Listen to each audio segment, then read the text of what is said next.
مسلمانوں نے جب استنبول اور بلکان فتح کر کے اپنی فکری قیادت کو یورپ تک پہنچایا تو اس کے بعد مغرب نے مسلمانوں کو ثقافتی طور پر شکست دینے کی کوششیں تیز کر دی۔ یورپ نے اپنی تہذیب، فکری قیادت اور تصورات کو اسلامی دنیا میں پھیلانے کے لیے مختلف وسائل استعمال کیے، جس سے اسلامی دنیا کے تعلیم یافتہ طبقے اور عام عوام پر مغربی تصورات کا اثر بڑھنے لگا۔ استعمار نے مشنری اسکولوں کے ذریعے اسلامی ریاستوں میں تعلیمی پالیسیوں کو مغربی فلسفے کے مطابق ڈھالا۔ مغربی تہذیب کو مسلمانوں کے لیے ثقافتی رول ماڈل کے طور پر پیش کیا گیا، جسے مسلمانوں نے اپنی عقل و شعور میں جگہ دیتے ہوئے اپنا لیا۔ تعلیمی اداروں میں اسلامی تعلیم کو روحانی اور اخلاقی مذہب کے طور پر پیش کیا گیا، جبکہ رسول اللہ صلی اللہ علیہ وآلہ وسلم کی سیرت کو محض ایک تاریخی شخصیت کی طرح پڑھایا جانے لگا، جس سے طلباء میں آپ صلی اللہ علیہ وآلہ وسلم کے ساتھ کوئی جذباتی تعلق باقی نہ رہا۔ دینی تعلیم اور اسلامی تاریخ بھی مغربی نظریات کے مطابق تبدیل کی گئی، جس کا نتیجہ یہ ہوا کہ مسلمانوں کے تعلیمی ادارے اور علمی طبقہ مغربی ثقافت سے متاثر ہو کر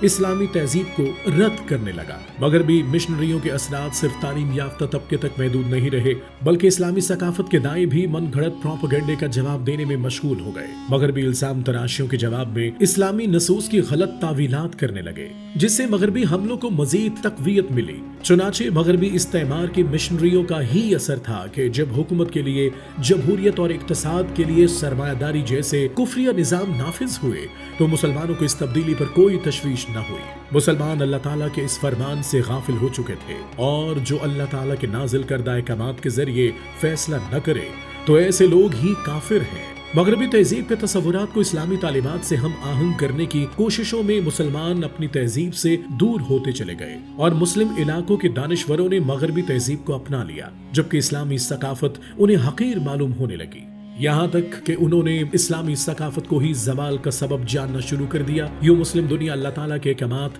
نماز، خرید و فروخت، لین دین، تعلیم اور حکومتی نظام سے غافل ہو گئی۔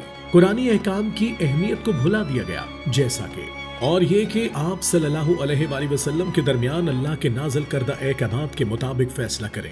استعماری طاقتوں سے متاثر ہونے کی وبا مسلم سیاستدانوں تک بھی پہنچی، جس کے نتائج بہت زیادہ سنگین تھے۔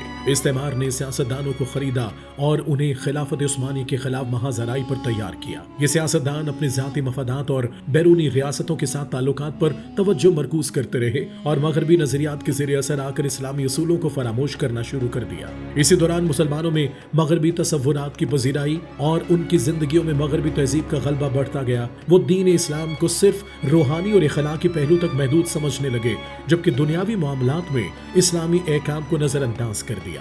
نتیجتاً مسلمانوں کی زندگیوں میں مغربی تصورات اور مادی تہذیب کا غلبہ ہوا اور مشنری حملوں کو کامیابی حاصل ہوئی۔